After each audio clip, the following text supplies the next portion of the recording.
pessoal, eu sou Nathalie Unterstel. E eu sou a Carol Prolo, tudo bem? Tudo bem, Carol? Tudo bem, turma? Sejam muito bem-vindas e bem-vindos a mais um episódio semanal de Las Minhas. Como vocês sabem, é o podcast semanal de política climática. A gente tem falado muito do clima, da crise e, obviamente, da crise climática, né, Carol? E a gente tem se dedicado muito a falar dos bastidores, tanto da COP30 quanto dessas políticas climáticas mundo afora. Tem sido muito divertido, eu diria, apesar de, enfim, do assunto que a gente fala. E hoje eu acho que a gente tem coisas muito incríveis para falar, né, Carol? Tem muita coisa para falar, mas eu quero começar com a pergunta que já devia ser um bloco aqui do episódio, que é o Nathalie pelo mundo, onde você está? Ai, meu Deus, tô começando a ficar envergonhada, mas não deveria. Gente, hoje é quarta-feira, dia 14 de maio de 2025. O podcast é publicado, em geral, depois, né, do dia que a gente grava. E essa semana eu tô aqui no norte, no noroeste, Carol, dos Estados Unidos. Tô aqui numa ilha cercada de orcas e baleias. E outros animais, e uma linda floresta e povos indígenas. Eu vim aqui num encontro super especial só de mulheres, de uma iniciativa que eu, enfim, tenho ajudado mundo afora, que chama Daughters for Earth, filhas Que legal. da Terra. Então, uma coisa super especial, super bonita. Mas, enfim, continuo aí com a minha mochilinha. Aliás, conto pra você, para vocês, que foi um baita desafio, porque pra gente chegar aqui, tinha que pegar um hidroavião. Sim, Existe isso. existe, é maravilhoso. Eu queria muito que a gente usasse mais hidroavião. É muito mais divertido que você pousa na água, né? Então, a noção de segurança, apesar de que não muda muito, é boa. Mas eu tive que fazer uma malinha de no máximo 25 pounds, ou seja, 8 quilos. Viajei do Brasil para cá com essa malinha e não podia ter uma graminha a mais. Então eu vim assim, praticamente com a roupa do corpo. Minimalista. Minimalista.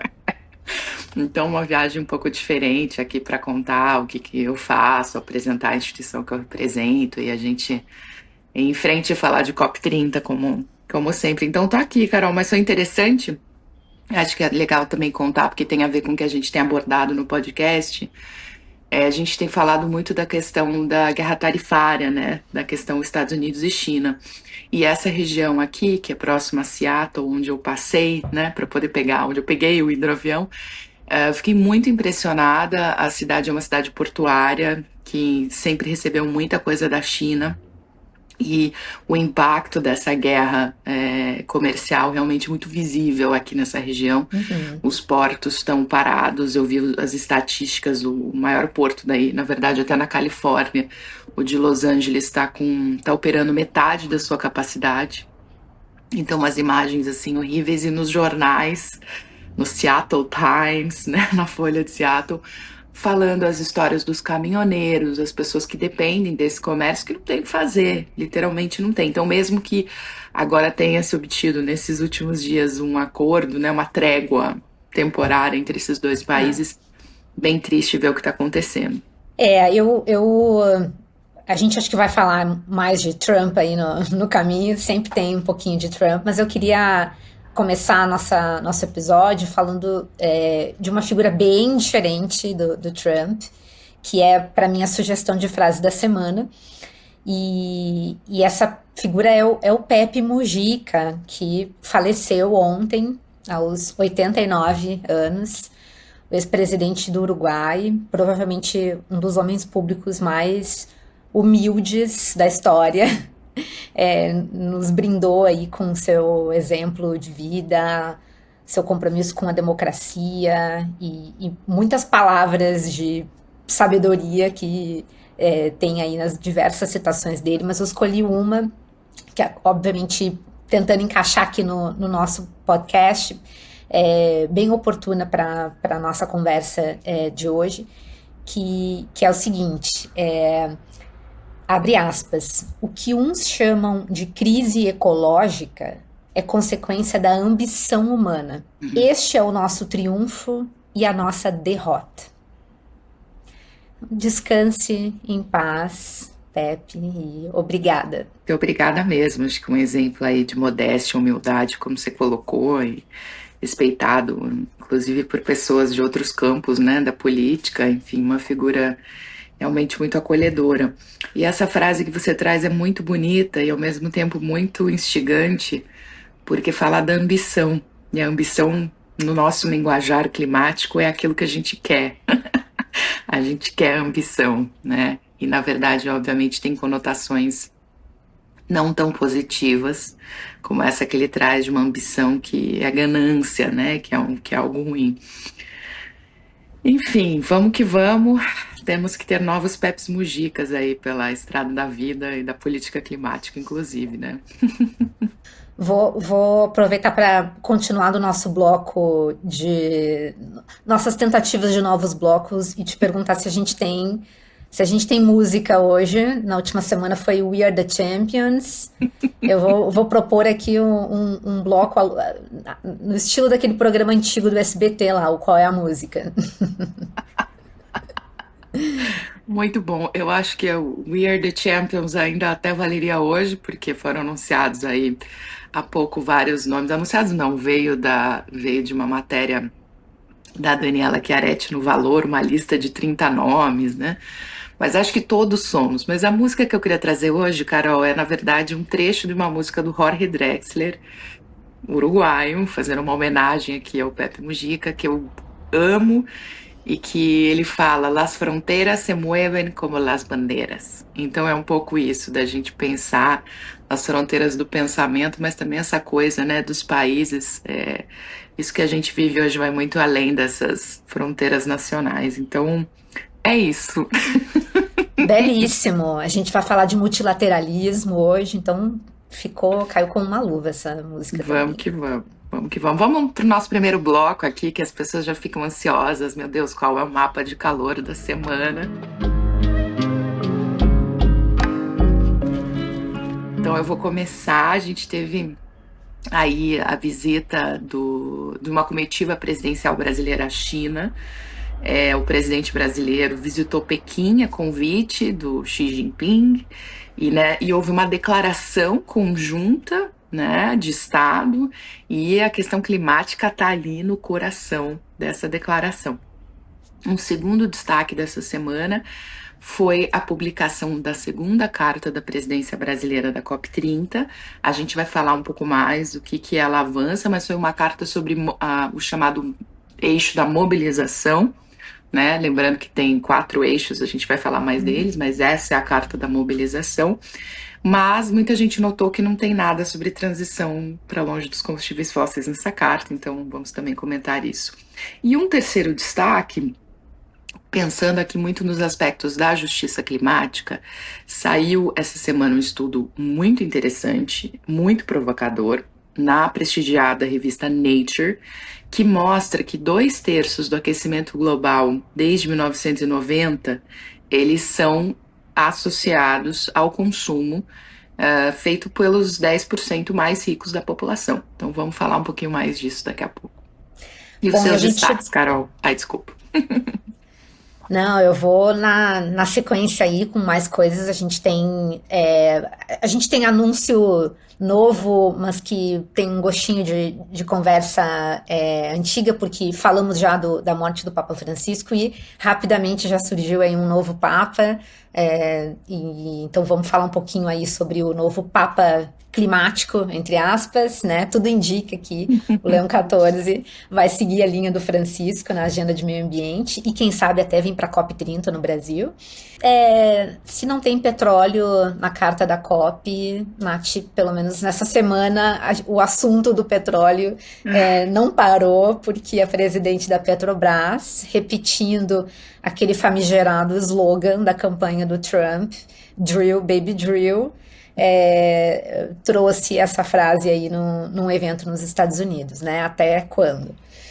E, por fim, ainda sobre Petrobras, eles seguem pressionando o IBAMA para ter aquela autorização para explorar a foz do Amazonas, mandaram uma carta no começo da semana para o presidente do IBAMA, Rodrigo Agostinho, estão causando aí. Bom, a gente vai repercutir, na verdade, das nossas reflexões sobre tudo isso aqui hoje. A gente também quer ouvir de vocês que estão nos assistindo, estão nos escutando, o que que vocês acham. Deixem seus comentários aqui, até para a gente poder voltar em alguns assuntos depois. E então vamos lá para a nossa zona de convergência seguida do fervo, que hoje tem aí umas questões ainda mais quentes do que essas que a gente já trouxe agora, né, Carol?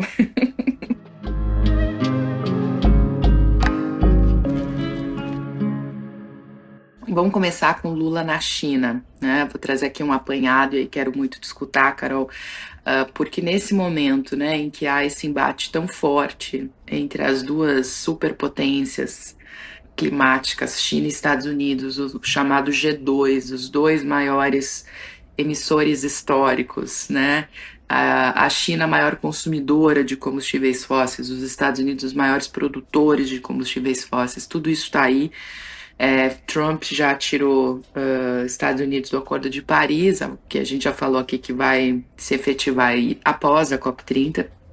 E aí esse sinal do Lula ir à China para debater um monte de coisas, mas fazer uma declaração conjunta em que clima está no centro, né? E tá mesmo, e já vou dizer o que tem nessa declaração, é um sinal forte também para essa guerra aí entre as duas superpotências climáticas, né?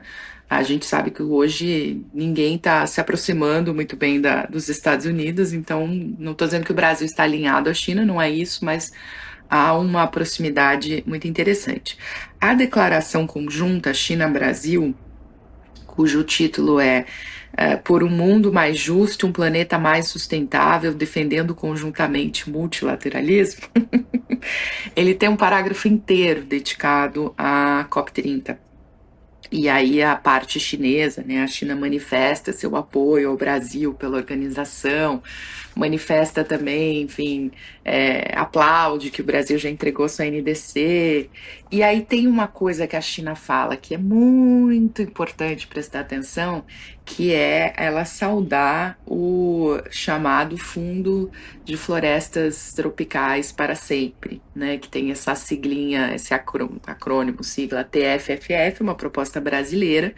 O Brasil está tentando emplacar, é algo que tenta resolver um problema que a gente tem, que é histórico, que é não conseguir levantar recursos para dedicar a florestas tropicais, a conservação, né? São sempre modelos que pensam em mercado de carbono, esse não é um modelo diferente. E aí, por que eu estou chamando a atenção disso? Porque a China dá esse sinal, e a gente sabe, bastidor aqui, que o Brasil tem tentado colocar a China nesse fundo, né? Trazer a China para ser um investidor. Então, esses são sinais importantes. E tem dois outros sinais muito importantes, e aí já passo para você. Na verdade, três, mas eu vou fazer dois, depois eu volto num dos tópicos aqui. Um dos sinais foi que a China confirmou que vai ter seu ministro de finanças vai participar do ciclo de ministros da COP, né? E o outro sinal foi que a China anunciou 27 bilhões de investimento no Brasil. Investimentos esses que têm tudo a ver com clima, tá? Então, em combustível sustentável de aviação, chamado SAF, em veículos elétricos. Então, uma das grandes montadoras chinesas, que é a Great Wall Motors, que já tem montadora no Brasil, vai, enfim, fazer mais coisas. Então, assim, uma coisa robusta, 27 bilhões, né, numa tacada só, é bastante. Eu acho que é isso, quer dizer, um negócio forte aí tá dando muito caldo. O que te parece, Carol? Muito interessante a tua análise. Eu não sabia que o Brasil estava tentando chamar a China para apoiar o fundo esse de florestas tropicais. Então, de fato, aqui o anúncio foi bem, ou a aceitação de se engajar com isso foi bem clara nessa carta, nessa declaração. E como você falou, assim, eu acho que isso tudo é muito interessante dessa declaração, começando pelo título, né, que é esse um mundo mais justo, um planeta mais sustentável, a defesa conjunta do multilateralismo, e ênfase para essa defesa conjunta do multilateralismo, né, porque acho que isso me lembra, a gente volta de novo We are the champions, my friend, aqui, né? Brasil e China querendo ser os campeões que vão salvar o multilateralismo, né? Eles falam sobre isso várias vezes na declaração. Inclusive falam expressamente sobre rejeitar o unilateralismo e o protecionismo, né? Falam de Muito guerra bom. tarifária. Mensagem assim muito explícita. Essa briga contra o protecionismo já é uma agenda, né, Nath, conjunta da China e do É. Brasil, nesse ambiente multilateral, inclusive nas COPs. Os dois países costumam criticar muito as medidas unilaterais de Uhum. barreiras tarifárias climáticas dos países desenvolvidos, né, a questão do imposto de carbono lá da União Europeia, o CBAM. Então é uma agenda que já era comum e agora se reforça nesse contexto. Fala muito, claro, também de equidade, justiça, inclusão, de cooperação sul-sul. E aí é interessante que eles dizem expressamente que querem ser um modelo de colaboração entre dois grandes países em desenvolvimento. De novo, os campeões. Agora, só um comentáriozinho, assim, que é claro que nada é de graça nessa vida, né? Então, entrou ali no meio do documento uma declaração de que o Brasil reconhece que Taiwan pertence à China, né? Uhum. Tinha que Uhum. ter o preço ali está sendo pago. Teve que ajoelhar no milho, é isso. Teve.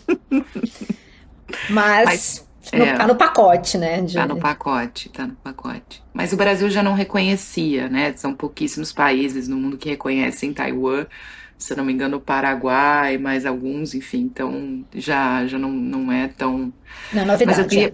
queria pegar uma coisa que você falou, porque acompanhando um pouco, né, pesquisadores, especialistas chineses nesse nosso campo e vendo o que eles estão falando sobre o assunto, me chamou a atenção um pesquisador, eu não vou saber falar o nome dele, me desculpem, mas eu vou depois a gente coloca aqui o link para um artigo que ele fez no Financial Times em chinês, aí por favor usem o Google ou qualquer outra fonte. Mas um pesquisador que ele fez uma provocação interessante, que ele falou o seguinte, que a China, obviamente, importa muitos bens agrícolas, né, do Brasil e dos Estados Unidos, que com essa guerra tarifária parece que só em relação à soja dos Estados Unidos as tarifas aí podem chegar a 44%, então eles estão vendo que isso deve mover a demanda chinesa para outros lugares, como o Brasil, ou seja, o Brasil seria quem ia suprir, né, suplantar aquilo que provavelmente não vai ser mais importado dos americanos. E, ao mesmo tempo, eles estão muito preocupados com um excedente de importação de carne, principalmente do Brasil, que está inundando lá o mercado deles, e aí os produtores chineses de carne, parece que o preço foi lá para baixo, então estão perdendo muito. Então, eles estão muito preocupados com esse desbalanço.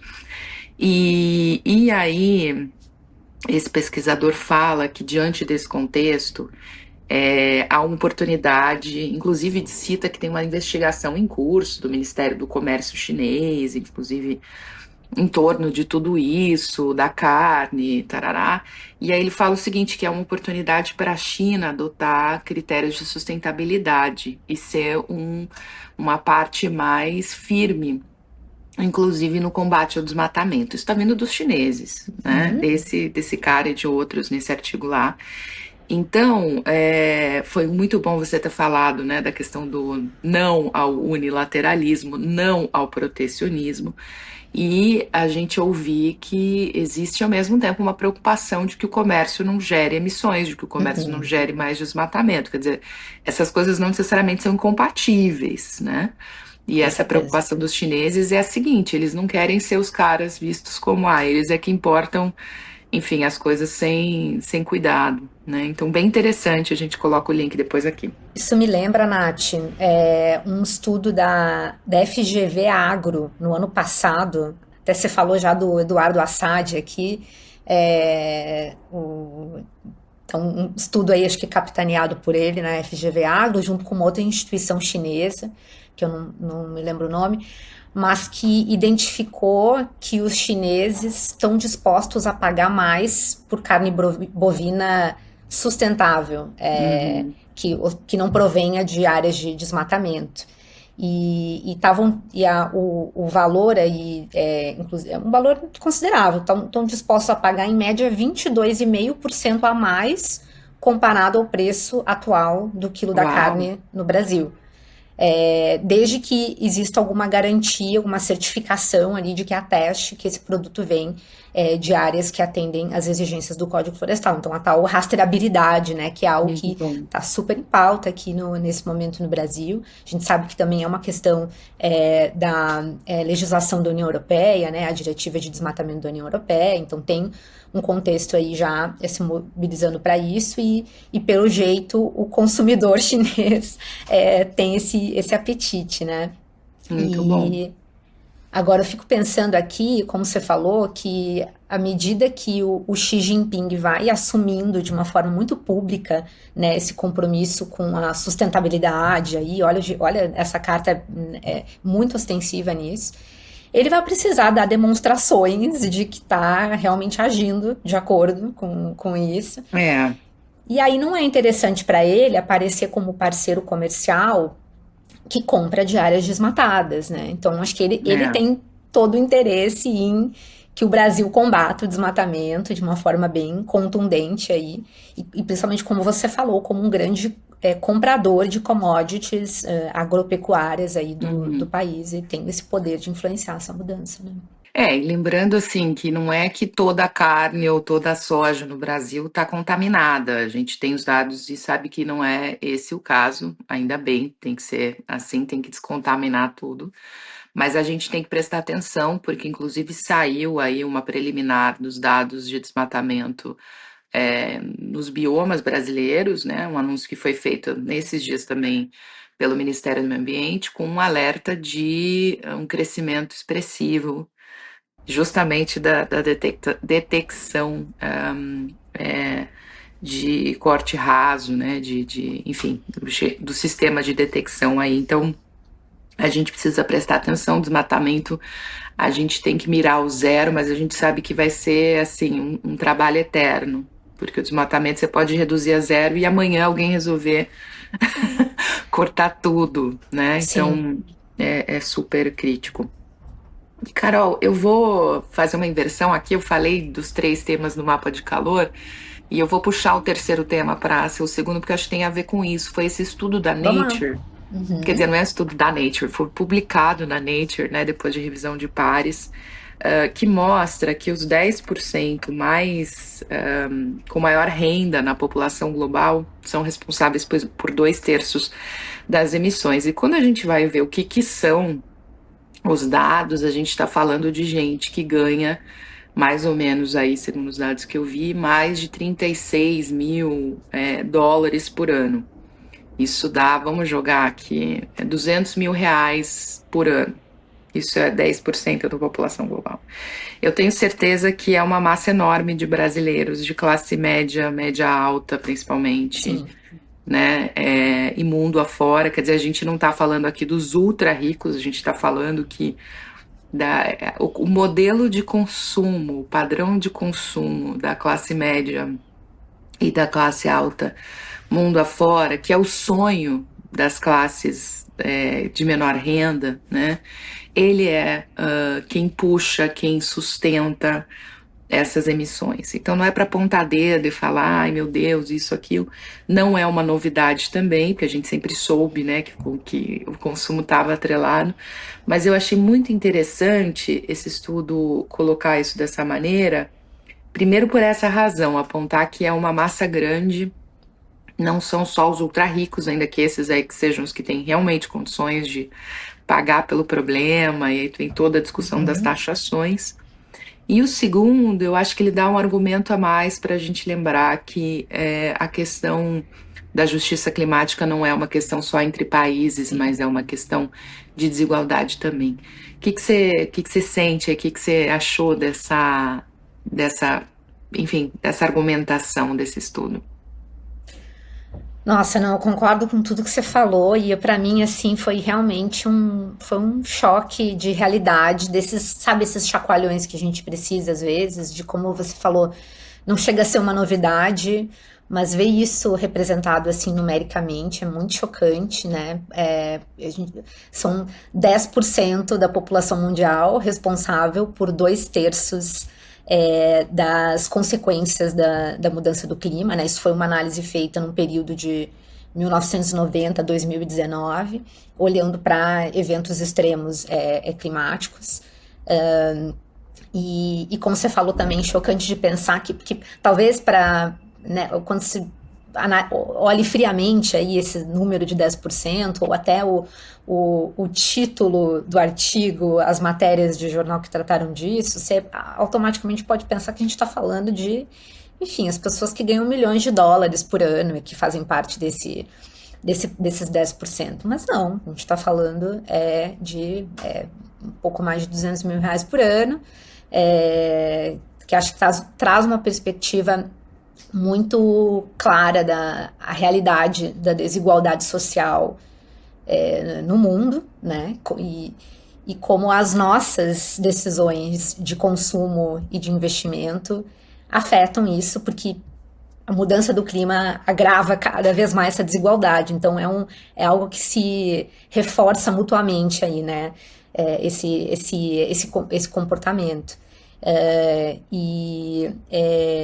Então, assim, acho que como esses 10% afetam os demais 90% de uma forma desproporcional, e, e como quando a gente fala de emissões de gases de efeito estufa e de aquecimento global, como essa coisa abstrata, né, que é o É. clima que está esquentando, né, algo, é um terceiro, não somos nós, mas na verdade quem está causando tudo isso são pessoas e as suas decisões de consumo, de investimento.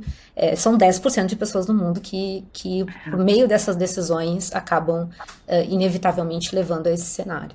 E lembrando que são decisões que estão muito ah, colocadas num caminho de dependência, né? Então, por exemplo, nós que moramos num país cuja malha de transporte é essencialmente rodoviária, e nós somos um país continental, a gente está, de certa maneira, preso a isso. Nós não somos um país ferroviário, a gente tem pouquíssimas opções hidroviárias, né? Então, a gente, para se mover ao redor do país, a gente ou vai pegar um avião ou vai pegar um carro, que inclusive pode ser muito mais poluente do que, Sim, do que viajar de avião em algumas circunstâncias.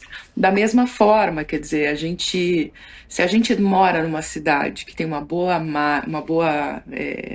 malha de ciclovias, a gente pode, né, enfrentar com mais tranquilidade essa opção. Agora, se não, você está ali tomando uma decisão meio, pode ser uma decisão suicida, de repente, dependendo do lugar que você está.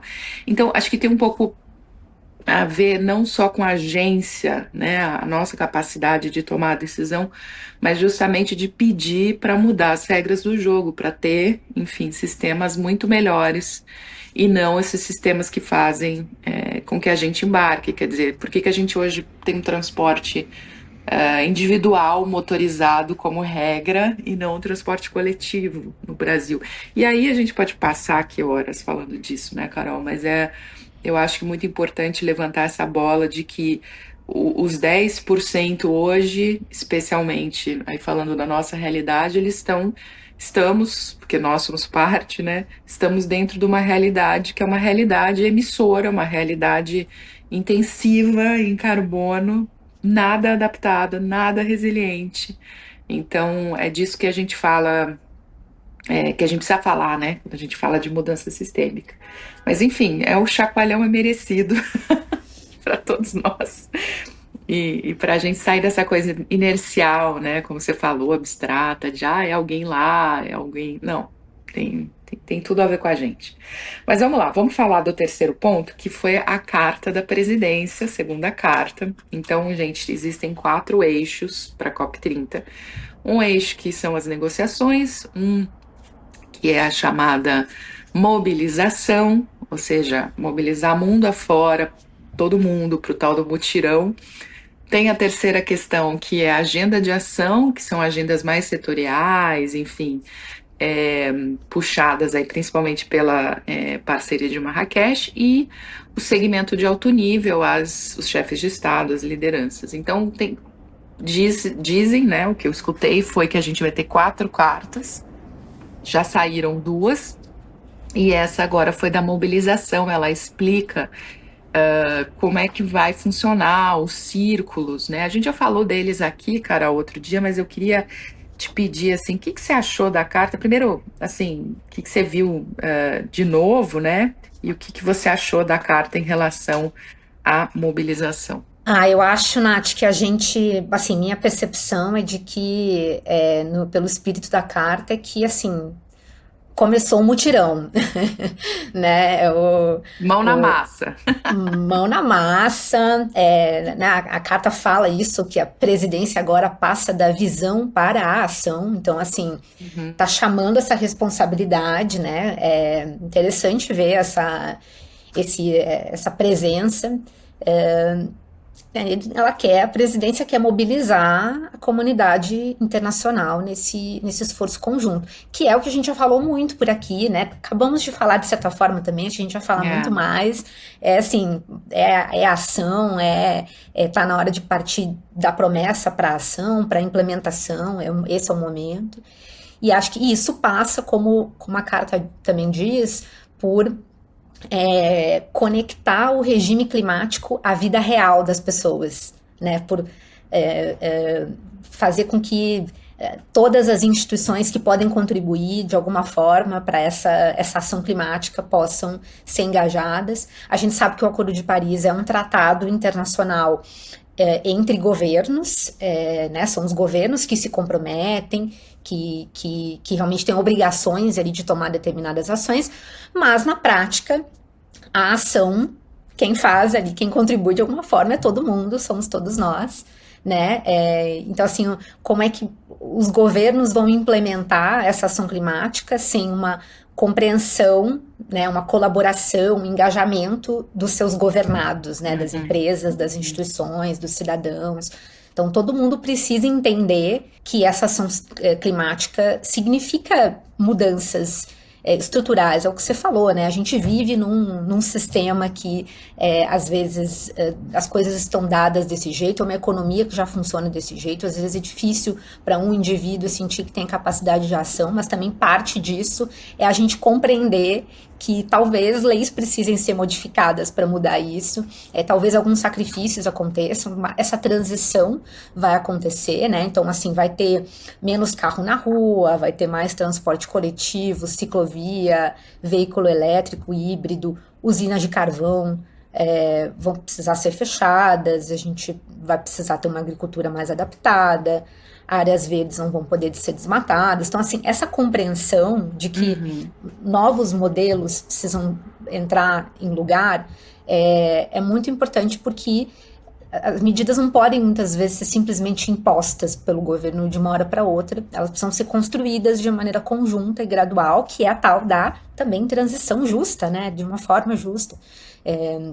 Mas é uma transição que as pessoas têm que entender e se preparar para ela, e eu acho que a presidência da COP está trazendo essa perspectiva, né, de que vai acontecer a transição, a gente precisa se preparar para ela, mas o chamado da presidência nesse momento é sobre aqueles que já estão se preparando, aqueles que já estão na transição, identificar essas ações de transição, no que eles estão chamando de contribuições autodeterminadas, né, que são praticamente as NDCs individuais, né, a minha NDC, a sua Qual NDC. vai ser a sua, Carol? Eu tava pensando nisso, tá dizendo que a gente vai ter que apresentar nossa NDC aqui, né, a NDC do Eu já tenho, podcast. amiga, já sei o que eu tenho que fazer, e você? Opa! Não, não, Vamos. não vou falar aqui, vai ser um pouco brincadeira. A gente pode fazer um processo aqui de construção da NDC, um Sim, balanço consulta global. pública. Não, a gente tá brincando aqui, mas não deixa de ser uma coisa interessante a gente pensar no que a gente, né, pode contribuir. É que eu tenho muita clareza das minhas emissões e do que eu posso melhorar, né? E acho que ninguém tem que ser perfeito, não existe, né? Falam um ambientalista perfeito, que coisa chata. A Não gente precisa existe. de muitos imperfeitos. Então, a minha imperfeição é eu não vou parar de viajar, porque eu estou trabalhando com outros países, né, com outros lugares e então eu nesse momento até a COP30 eu não vou parar de viajar. Então, qual que é a minha alternativa? É uma coisa que eu já faço há muitos anos, eu compenso todas as emissões de viagem. É o ideal? Não, até para mim não é ideal, eu tenho que viajar menos, mas é parte da minha auto-NDC, minha auto-DC, ADC, contribuição ADC, autodeterminada. é isso aí. O outro é a dieta. A dieta é importante, então a gente comer mais plant-based, né? Comer mais plantas do que a gente comer proteínas e também não comer tanta coisa que a gente tem que importar uma maçã da não sei da onde. Não, tentar comer mais localmente. Então, para mim, tá muito localizado aqui na dieta e nas viagens. Eu não tenho filhos, então isso já, de certa forma, ajuda, dizem as más línguas. Então, eu acho que é isso. Mas e você? Qual que é a contribuição autodeterminada? Você já sabe? Eu preciso pensar. Eu vou te dizer que acho que a minha. Eu tenho também, assim. Eu não tenho uma família grande, somos só eu e meu companheiro. Então acabo tendo. Conseguindo ter uma vida mais frugal ali né, e trabalhando presencialmente. Eu não tenho viajado muito. E Eu viajo por isso. você, você faz meu Você. offsetting. Isso. Não, É. brincadeira. Não, eu acho que é isso, assim, é um pouco de. Alguns vão Ai, precisar meu viajar, Deus. outros que não que podem tomar essa opção, né? E eu tenho conseguido fazer isso. Tá sendo ótimo pessoalmente para mim e também pro planeta. Invejo. Mas, mas acho que é isso, é um exercício super individual e de pensar, né, de uma forma bem consciente.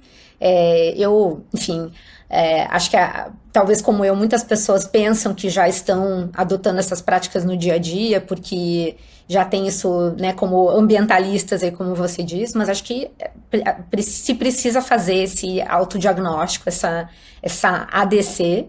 E até vou dizer que a provocação da Carta da Presidência ela é super ilustrativa em mostrar que tipos de iniciativas está se considerando nisso, né? Porque não é, obviamente, cada um ter exatamente a sua cartinha ali de NDC É, individual, mas a ideia é encontrar os projetos que estão acontecendo, as ações, né? Então, um dos exemplos é de um grupo de agricultores que adote práticas regenerativas com apoio local. Projetos liderados por jovens que instalem painéis solares em comunidades carentes, cidades costeiras que organizem brigadas de restauração de manguezais, e tem outros exemplos. Então, é muito bacana para a gente também poder identificar isso no nosso sim, entorno aqui, né? Vamos sim. trazer esses bons exemplos aí e fomentar isso cada vez mais. Só para puxar esse negócio que a gente abriu aqui, uma janela dentro da carta, a gente já volta para a carta, mas essa janela é muito preciosa porque eu acho bem legal que eles falam tanto de ações coletivas, quanto dão a chance da gente pensar no que a gente falava antes sobre os sistemas dos quais a gente depende, que não estão legais, né? Então, assim, se eu quero, por exemplo, eu uso bastante bicicleta ou a pé quando eu tô no Rio de Janeiro.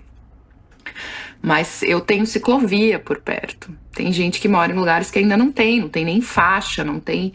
Isso é complicado, as pessoas morrem no trânsito. Então, assim, essa é uma boa coisa para pensar, pedir aos prefeitos, né, cobrar isso, quer dizer, como é que faz? Ou ter ar-condicionado no ônibus, porque não adianta você morar em Manaus e querer, né, assim, pegar o coletivo que tá ali, você tá, né, no busão literalmente fervendo. Então, como é que a gente usa a nossa voz para mudar esses sistemas e para pedir outras coisas? Isso é importantíssimo. E o outro é isso que você trouxe agora, que são esses exemplos daquilo que a gente pode fazer os mutirões, né? O que a gente faz quando a gente vai, por exemplo, para tá acontecendo no Rio de Janeiro uma iniciativa muito legal de um projeto que chama Nas Marés, que é de ir para as praias fazer as limpezas. Ah, que Isso legal. também é legal, entendeu? Não vai resolver o problema. Não, não vai. Mas é também um jeito de você estar ali colocando a mão na massa, né? Não deixa de ser também um Mutirão. trabalho, um mutirão. Mas, Carol, isso é muito legal. Duas dicas aqui só para quem se interessar em compensar suas emissões. De novo, não é uma solução, é uma coisa temporária para se fazer. Não é sustentável para o resto da vida, mas, enfim, você precisa viajar, você tem que viajar. Eu recomendo o site da Convenção Quadro da Mudança do Clima da ONU, UNFCCC, né? unfccc.int. Se você fizer uma busca rápida lá, eu posso colocar aqui também. Você pode selecionar o projeto, falar quanto que você precisa compensar e você cancela créditos de carbono oficiais. Então é seguro, é barato, é a forma como eu faço, né? E uma segunda coisa, cuidar muito quando a gente ouve de calculadora de emissões, tá? Tem muita pegadinha nessa história, lembrando aqui que calculadora de carbono foi criada por uma petroleira para a gente ficar com culpa, ficar sentindo Não culpa. sabia dessa. Você não sabe? Ah, isso aí é uma história para um outro episódio aqui, mas assim, foi criada por uma agência de marketing nos anos 90 a pedido da BP. A pedido da BP, da British Petroleum.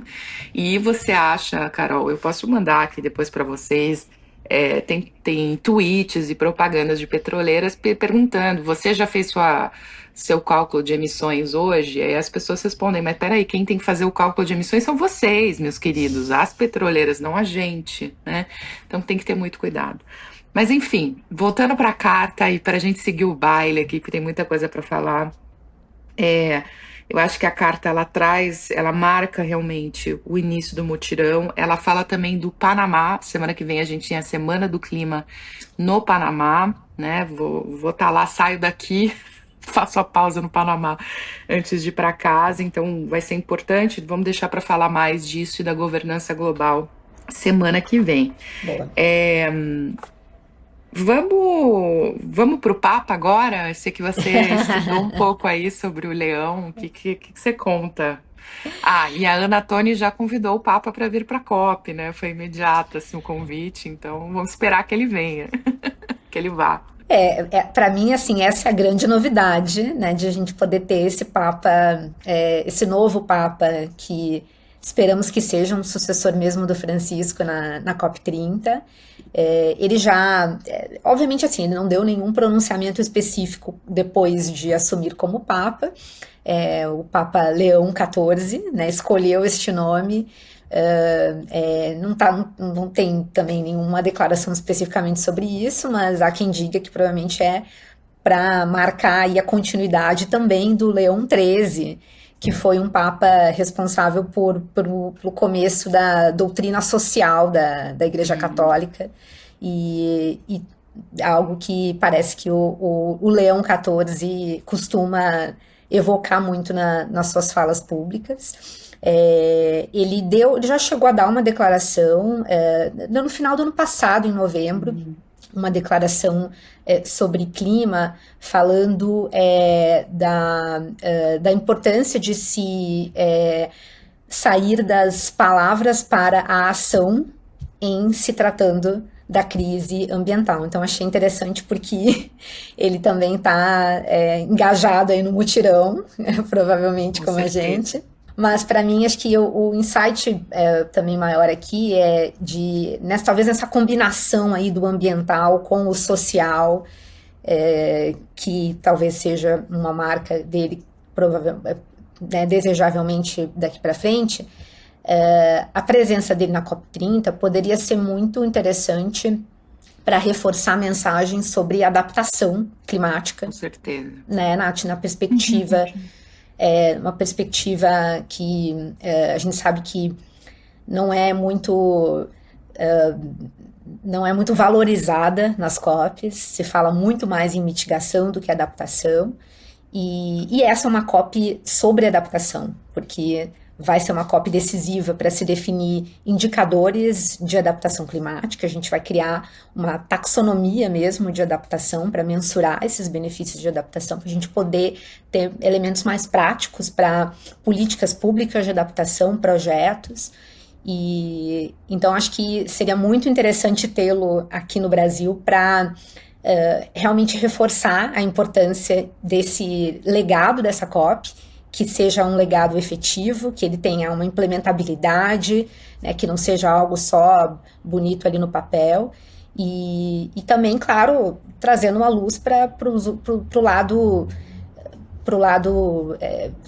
pior dessa crise toda, que é quando as coisas, a adaptação não vem em tempo ou não resolve Uhum. e as coisas entram no lado das perdas e danos climáticos, né? Que eu acho que é também uma realidade que importa muito para nós latino-americanos. E seria muito bom também tê-lo como um porta-voz aí daqueles que estão já sendo impactados pela crise climática. Puxa, amei essa sua ideia, eu acho que seria fantástico. Vamos ver se isso se efetiva. Até porque sim, a adaptação precisa ser uma prioridade em Belém e com certeza tem aí andamentos importantes na agenda da negociação. Mas eu confesso que eu não vi, por exemplo, dentre os enviados que o Brasil escolheu e nem nos enviados internacionais, ninguém com esse enfoque, né? E também a gente não está ouvindo na agenda de ação algo muito estruturado sobre isso. Então, claro, acho que até Belém tem muita água para rolar. Vamos torcer aí para o Climate Champion, para o Dan Yoshp levantar essa bola, pro pessoal aí, para esses enviados todos de outros segmentos lembrarem que a adaptação é para todo mundo e ao mesmo tempo amei essa sua sugestão, acho que seria muito bom isso ir em frente. E que mais? Que mais que você conta aí, que mais você destaca dessa semana para a gente aprofundar? Vamos voltar pro petróleo, então. A gente anunciou Vamos. no começo um babadinho quase que com cara de Ai, fervo aqui. é um fervo. Acho que é, né? A declaração da presidente da Petrobras, Magda Chambriard, que esteve em Houston para uma conferência sobre, acho que, sobre do setor mesmo. Uma das mais importantes do setor, que rola anualmente. Ah, pois então. E parece que o valor econômico aí, inclusive, registrou um vídeo em que ela, falando com né, olhando ali, endereçando o governador do Amapá, que estava no público, Foi levado, né? pois disse que acredita que nós teremos ótimas surpresas quando recebermos a licença ambiental para começar a perfurar o petróleo. E aí eu tô falando em português, né? Mas eu já vou dizer a famigerada frase. Mas ela disse, então, o que se quer dizer para o Amapá é Let's drill, baby, drill. Foi esse o comentário, né, muito empolgado da presidente da Petrobras, entoando aí a famosa frase do Trump que percolou toda a sua campanha política e depois quando assumiu o governo. Então acho que, assim, com muita frustração aqui, eu queria te ouvir, Nath. O que você tem a dizer dessa declaração? Eu até dei uma declaração para a agência, para a AP, sobre isso, porque, obviamente, a presidente da Petrobras jogou para a plateia, né? Ela estava ali fazendo esse papel de animadora da torcida pela liberação da Foz do Amazonas, desse bloco. Ela estava, o governador do Amapá foi levado a essa conferência sem nem mesmo a gente saber se tem petróleo nesse poço ou não tem, porque é todo esse movimento de criar uma expectativa, criar um sonho, né, um delírio, talvez, em torno dessa questão. E o que eu acho que é absolutamente lamentável, ela repetiu o lema, né, do Trump. Eu acho isso um alinhamento desnecessário e um alinhamento político mais do que econômico, né?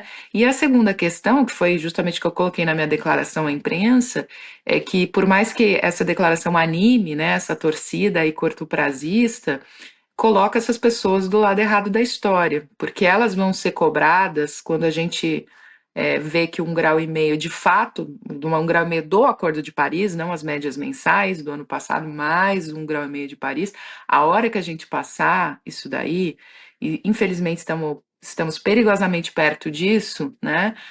Aí vem os culpados, e aí essas pessoas serão colocadas nesse rol. Então, isso aqui não é uma ameaça, isso aqui é uma constatação, né, de que as pessoas têm que escolher, as empresas têm que escolher, os líderes têm que escolher de que lado da história eles vão ficar. E eu acho que aqui essa declaração que ela deu é muito forte, se posicionando do lado que não é o lado certo da história, a nosso ver, né?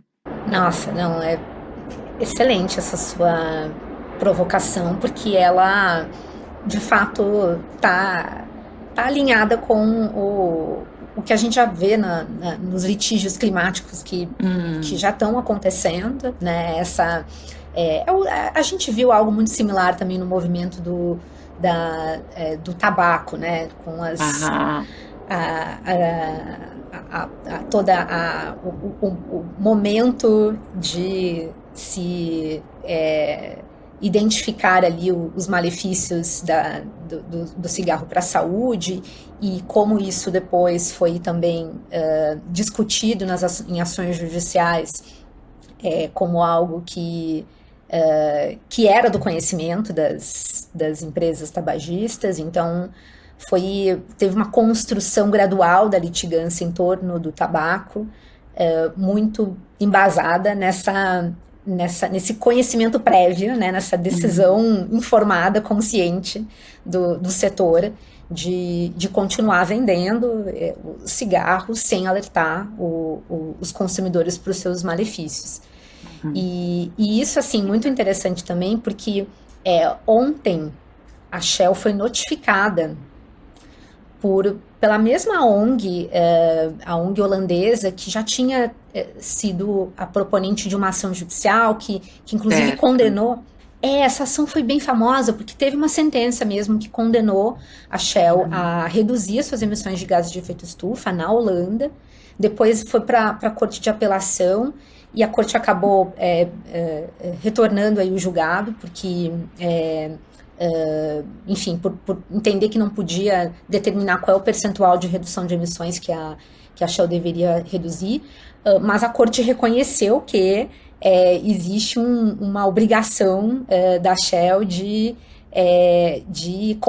limitar suas emissões de gases de efeito estufa. Então, baseado nesse trechinho dessa decisão da Corte de Apelação, agora a Friends of the Earth da Holanda, Milieu Defense, está notificando a Shell para que a Shell pare de investir em novos poços de petróleo. Então, dando a perspectiva de que não dá para abrir mais poços de petróleo, se sabendo conscientemente que isso leva aí a um aumento de emissões perigoso na Terra, considerando o relatório da Agência Internacional de Energia. Então tem evidências amplas e tem essa decisão judicial anterior que entende que a Shell deve, de fato, limitar suas emissões de gás de efeito estufa.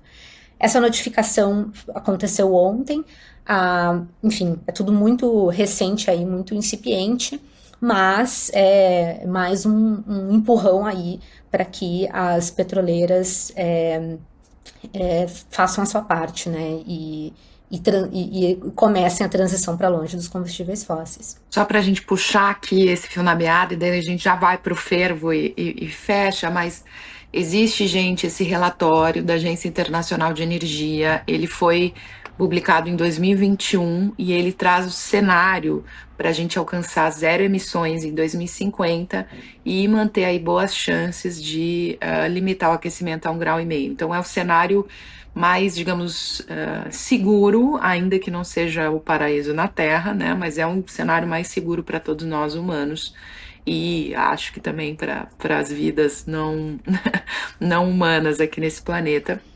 E eles lá em 2021 já falaram que não daria para abrir mais nenhum poço de petróleo, nenhum campo de gás, nenhuma nova mina de carvão desde 2021. Então, qualquer novo poço aberto já vai contra esse 1,5 graus. Isso aí não é um ambientalista, não é enfim, um cientista, isso aí é a Agência Internacional de Energia, foi ela que disse isso. Então, por isso que quando eu falei que alguém está matando 1,5 graus, é em cima dessa questão, né? Então, importantíssimo, Carol, que bom saber dessa notificação também. Eu acho que a gente aprofunda mais depois aí em outras questões do petróleo, a gente vai continuar falando disso.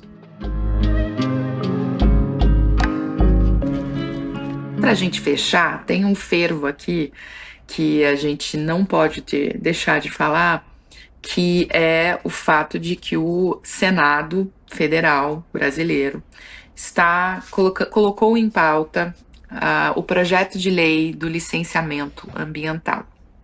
Eles estão prestes a ir para essa votação. Vale lembrar, hoje o senador Alcolumbre, o Davi Alcolumbre, é o presidente do Senado. A gente sabe que ele tem hoje posições, inclusive, muito aí firmes e favoráveis à exploração da Foz do Amazonas, então também coloca, e tem travado batalhas com os ambientalistas, o Rodrigo Agostinho, a Marina Silva. E o que tem nesse fervo, gente? O que é importantíssimo? Essa votação pode acontecer a qualquer momento. E 2, essa semana o Observatório do Clima vai soltar uma nota técnica com mais de 100 páginas, avaliando artigo a artigo, parágrafo a parágrafo, os problemas que estão nessa versão que pode ser colocada em votação. Eu vou resumir aqui, Carol, e daí quero te ouvir rapidinho para a gente tentar só trazer para as pessoas a importância, por que isso é fervido, né? A lei do licenciamento, na verdade, a ideia de você reformar o licenciamento ambiental, ela nasceu há mais de 20 anos, com os próprios ambientalistas, queriam um marco geral para essa matéria, né? Mas isso foi meio se deformando ao longo do tempo, virou uma proposta com mais não licenças e mais isenções do que propriamente um marco geral para o licenciamento ambiental, né?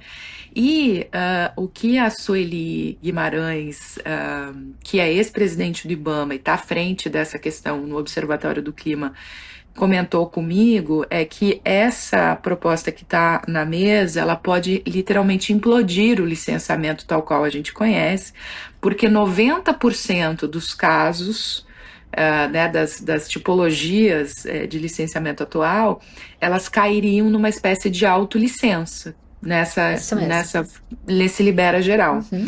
Então, até assim, algumas figuras têm falado, isso aí é a mãe de todas as boiadas ambientais que podem passar, muito pior do que a gente viu na era Salles, né? Pode literalmente desfigurar o licenciamento, que não é um instrumento só do Brasil, isso é um instrumento internacional, os países todos da OCDE, né, olham para o licenciamento como uma ferramenta regulatória importantíssima da gente evitar os danos. E para fechar, a Sueli chamou a atenção de uma coisa que eu acho importante, não existe a palavra clima, nem a palavra mudança do clima em nenhum lugar desse texto. Então, imagine em 2025 esse tipo de proposição legislativa e adiante. Carol, é muito grave, né? É muito grave. Eu, como advogada na área ambiental, minha vida inteira, estou muito chateada com isso e realmente torcendo que isso não avance, porque de fato hoje se tornou um projeto de lei para flexibilizar o licenciamento ambiental, que é um instrumento super importante.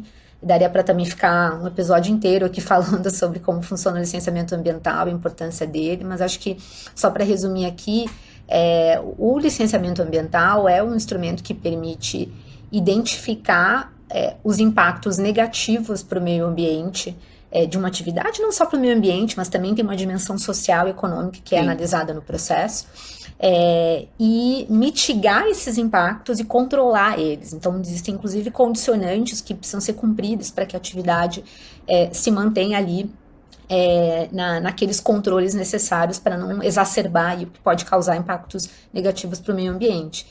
E isso também a gente considera aí nesse rol de atividades geradoras de emissões de gases de efeito estufa, que também são controladas dessa forma, e até se tem gente que fala que poderia haver um controle mais claro, né, disso do aspecto de mudança de clima no processo de licenciamento ambiental, mas isso realmente, essa tentativa do projeto de lei é de acabar de fato, com esse instrumento e de flexibilizá-lo de tal forma que que exista muita agência para estados e municípios em determinar que atividades que vão ser licenciadas ou não e como elas vão ser. E com isso, a gente sabe que na prática o que pode acontecer é uma guerra aí de estados e municípios chamando empreendimentos com condições mais vantajosas de burocracia e de licenciamento. E acho que só para terminar, no Brasil, a gente tem, a nossa Constituição garante um princípio ali que a gente na comunidade do direito ambiental reconhece como o princípio do não retrocesso da proteção ao meio ambiente. O STF já se manifestou diversas vezes em defesa do licenciamento ambiental. Então, assim, meu único respiro aqui é pensar que uma eventual aprovação da lei dessa forma pode depois parar no judiciário com uma ação direta de inconstitucionalidade, porque de fato é muito grave a ofensa à nossa Constituição que uma lei como essa traria. É um respiro ao mesmo tempo, né, um sufocamento, porque eu acho que a pior coisa para o setor privado, para os agentes econômicos, é ter essa incerteza, essa imprevisibilidade, é parar no judiciário. Né? Eu acho que é o que a gente não quer, então eu realmente discuto e acho que é gravíssimo, então vamos acompanhar e pode ter efeitos muito danosos que a gente não quer, né? Não é o momento, nenhum momento seria bom para isso, mas especialmente agora. Carol, para a gente fechar aqui com o refresco, o que você me traz hoje de refrescante nessa semana que, meu Deus do céu...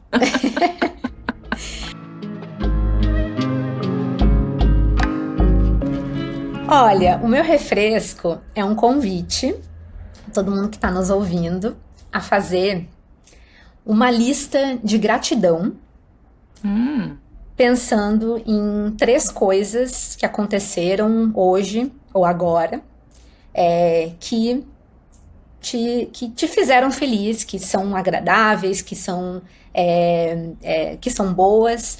Pode ser, assim, aquele pedaço de bolo de milho que você comeu que estava muito gostoso.